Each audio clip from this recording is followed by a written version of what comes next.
Bien déjà, je voulais vous poser la question, est-ce qu'à votre avis, c'est une consigne ouverte? Pourquoi? Les productions ne se ressemblent pas, elles sont différentes. Et est-ce que les moyens plastiques sont variés pour répondre à la question?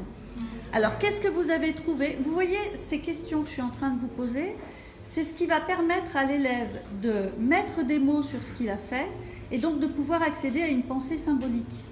Ça s'appelle la secondarisation. C'est tout le cheminement de la pensée de l'élève pour arriver à bien cerner les apprentissages, les connaissances et ce qu'il est en train de faire sur sa table. Donc, quels sont les moyens plastiques que vous avez trouvés le plus évident? La peinture. Pourquoi la peinture permet au visage de ne pas passer inaperçu? Le choix des couleurs. Donc la peinture, ce sont des couleurs intenses. Là, par exemple, vous avez ce visage jaune qui a été peint en jaune sur fond noir. Les couleurs, on peut les faire vives, donc c'est ce qui permet par la couleur. Effectivement, tous les travaux sont pratiquement tous très colorés. La couleur a été un moyen plastique, plutôt tendance couleur vive et obscure pour le contraste. Donc il y a le contraste aussi comme moyen plastique. Quoi d'autre encore? La matière. La matière, est-ce que tu peux nous en dire un peu plus, Raphaël? Par exemple, ça a été du papier, et là-bas il y a du plastique, là-bas il y a des ficelles. La matière des matériaux est différente, effectivement. Mais par exemple, ici, vous avez un élève, il y a un étudiant qui a travaillé le papier, qui a fait des boulettes, la matière est différente. Donc la matière, effectivement, peut être un moyen plastique pour répondre à la question. Et faire Alors, quel est, selon vous, dans toutes les productions, le visage qui ne passe vraiment pas inaperçu? Le tien, oui. Lequel autre encore? Alors, le jaune, vous êtes d'accord? Alors, pourquoi le jaune, il ne passe pas inaperçu?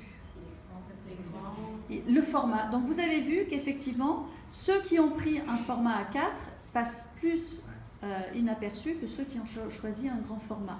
Donc, vous voyez que le format du support compte aussi. Maintenant, il y a Là, celui-là, il ne passe pas inaperçu. Pourquoi? Celui-là.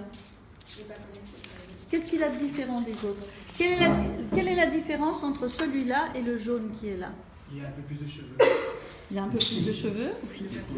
Le papier est froissé et il n'y a que le visage. Il a découpé dans le support la forme du visage. Donc là, maintenant que vous avez tous trouvé... Alors, il y a celui-là avec le cadre. Est-ce qu'on peut nous expliquer ce que c'est que celui-là? Qui l'a fait? C'est moi. Ah, tu peux venir, s'il te plaît? Alors, qu'est-ce que tu peux nous expliquer ton travail qui nous interroge et nous interpelle? En fait, dans la consigne, on parlait d'inaperçu, donc j'ai fait une face qu'on pouvait apercevoir et une face qu'on ne pouvait pas apercevoir. Et donc ici, il garde une part de secret. D'accord. Et qu'est-ce qui délimite la partie qui est visible? Il a posé son cadre sur une moitié de son visage. Voilà, le cadre. Tu as travaillé avec le cadre. Le cadre, effectivement, permet de focaliser l'attention sur une partie de son travail. Alors que l'autre, qui est extérieur au cadre, reste plus dans l'ombre et dans le secret. D'accord? Donc là, là-bas, il y en a un autre avec le cadre aussi. Mais quand on regarde ces visages, quel est le point de vue que vous avez choisi qui exprime mieux le fait qu'il ne passe pas inaperçu?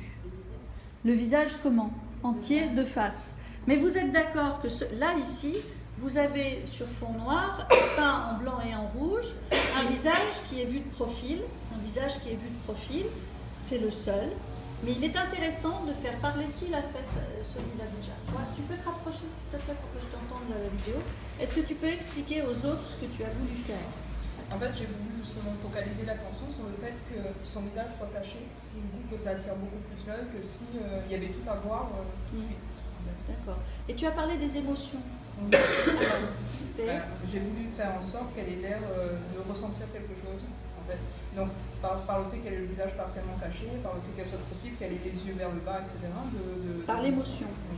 Donc, ici, ce qui est intéressant, vous voyez, il faut faire parler les élèves. Et là, cette étudiante a choisi l'émotion comme facteur de présence et de manifestation de son portrait. Alors maintenant, ce qui est intéressant, c'est celui qui est totalement en volume ici. Les étudiants qui l'ont réalisé ont eu une démarche intéressante. Est-ce que vous pouvez nous l'expliquer? Qu'est-ce que vous avez fait avant de commencer à travailler? Alors, du coup, on a observé un peu les démarches que tout le monde empruntait. Donc, on a vu que c'était vachement. C'était des œuvres qui étaient à plat. Donc, on est parti sur l'idée du volume aussi parce que, moyen technique, on n'était pas très doué en dessin. Donc, on est parti sur le volume et on est tous partis assez facilement sur. Quelqu'un est parti sur les cheveux, le visage, la construction, c'est peut être vraiment. Alors là, vous voyez un positionnement. C'est pour ça que quand vous êtes en cours, si un élève ne démarre pas tout de suite, c'est pas forcément grave. Il y a des élèves qui sont plus stratégiques, qui vont attendre de voir un peu comment les autres réagissent pour se positionner de manière différente. Ça, c'est ce que permet une situation problème, un problème ouvert. Donc vous êtes d'accord que ce portrait qui est en volume est plus voyant que d'autres, parce qu'il est en 3 dimensions. Donc une fois que vous avez fait votre mise en commun avec vos élèves, qu'il y a du vocabulaire qui est sorti, le vocabulaire, couleur, contraste, matière, matériaux, vous voyez, on en a vu quand même beaucoup, point de vue, vous relancez la consigne et vous dites aux élèves, je vais vous passer la consigne numéro 2, vous allez rendre votre visage encore plus présent. Rendre ce visage encore plus présent. En fonction de tout ce qu'on a dit ici, vous vous réappropriez ce qui a été verbalisé et vous le réimpulsez dans votre travail. D'accord? Oui? Concernant les consignes ouvertes, quand on est en maternelle, il faut quand même les Ah oui, centrer. en maternelle, tu centres un peu plus. Mais par exemple, en maternelle, tu peux leur dire de faire un visage et après, les amener, il faut qu'on le voit plus, il faut qu'on le voit mieux, c'est possible. Et tu cadres un peu plus la séquence. D'accord? Bien. Vous retournez à votre travail et la nouvelle consigne, c'est rendre encore plus présent votre visage.